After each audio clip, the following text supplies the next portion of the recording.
Hi friends, പലർക്കും ഉപകാരമുള്ള ഒരു കാര്യമാണ് എങ്ങനെയാണ് നിങ്ങൾക്ക് ഒരു ഇ ആധാർ എടുക്കണേ എന്നുള്ളൊരു കേസാണ്. ഇ ആധാർ എങ്ങനെ ഡൗൺലോഡ് ചെയ്യാം എന്നുള്ളൊരു കാര്യമാണ്. അപ്പോൾ അതിന് വേണ്ടിയിട്ട് നമ്മളിപ്പോൾ പോവുകയാണ്. അപ്പോൾ നമ്മൾ ആദ്യം തന്നെ ഉഡായുടെ സൈറ്റിൽ നമ്മൾ കയറി കഴിഞ്ഞ് കഴിഞ്ഞാൽ അവിടെ നമ്മൾക്ക് വരുന്ന ഓപ്ഷൻസിൽ നിന്നും താഴോട്ട് വന്നു കഴിഞ്ഞാൽ ഈ ഗെറ്റ് ആധാറിലേക്ക് പോവുക.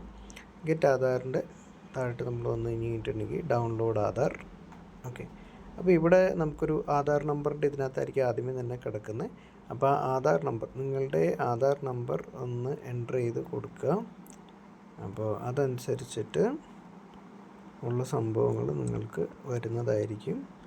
താഴെ ക്യാപ്ച കൊടുത്തിട്ടുണ്ട്. ആ ക്യാപ്ചയും കൂടെ കൂട്ടിയിട്ട് നമ്മളൊന്ന് എൻ്റർ ചെയ്ത് കൊടുക്കുകയാണ് എന്നുണ്ടെങ്കിൽ നമുക്ക് അടുത്ത ഓപ്ഷൻ OTP നമ്മുടെ ഫോണിലേക്ക് അയക്കാനായിട്ടുള്ളത് വരും. അപ്പോൾ ഇവിടെ കാണിച്ചിട്ടുണ്ട് OTP ഇങ്ങനെ അയച്ചിട്ടുണ്ട്. അതിൻ്റെ താഴെ ഓപ്ഷനും കൂടെ കൊടുത്തിട്ടുണ്ട് കേട്ടോ. നമുക്ക് മാസ്ക് ചെയ്തേക്കണ ആധാർ വേണോ എന്നുള്ളൊരു ഓപ്ഷൻ ചോദിച്ചിട്ടുണ്ട് നമ്മളോട്. അപ്പം നമ്മൾ അത് നമുക്ക് ആവശ്യമില്ല, നിലവിൽ ആധാർ അങ്ങനെ തന്നെ വേണം. അത് നമ്മൾ സാധാരണഗതിയിൽ കൊടുക്കുന്നത് പ്രത്യേക ആവശ്യങ്ങൾക്ക് വേണ്ടിയിട്ടാണ്. ഇപ്പോൾ ഒരു ഇൻഷുറൻസ് കമ്പനിക്കൊക്കെ കൊടുക്കുമ്പോൾ ഇത് ചെയ്യാൻ വേണ്ടിയിട്ടാണ്. ഓക്കെ, ഇപ്പോൾ ഡൗൺലോഡ് ആയിട്ടുണ്ട്. നമ്മൾ ഡൗൺലോഡ്സിൽ പോയി കഴിഞ്ഞാൽ അത് നമുക്ക് കിട്ടും. അപ്പോൾ അതിൻ്റെ പാസ്വേഡും കൂടെ പറഞ്ഞിട്ടുണ്ട്.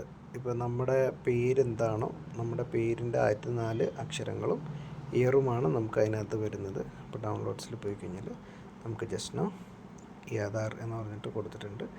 അവിടെ നമ്മുടെ പാസ്വേഡ് കൂടെ കൂടിയിട്ട് എൻ്റർ ചെയ്ത് കൊടുത്തു കഴിഞ്ഞാൽ നമുക്ക് ഈ പറയുന്ന സംഭവം കിട്ടുന്നതായിരിക്കും. ഓക്കെ, ഈ ആധാർ. Thank you.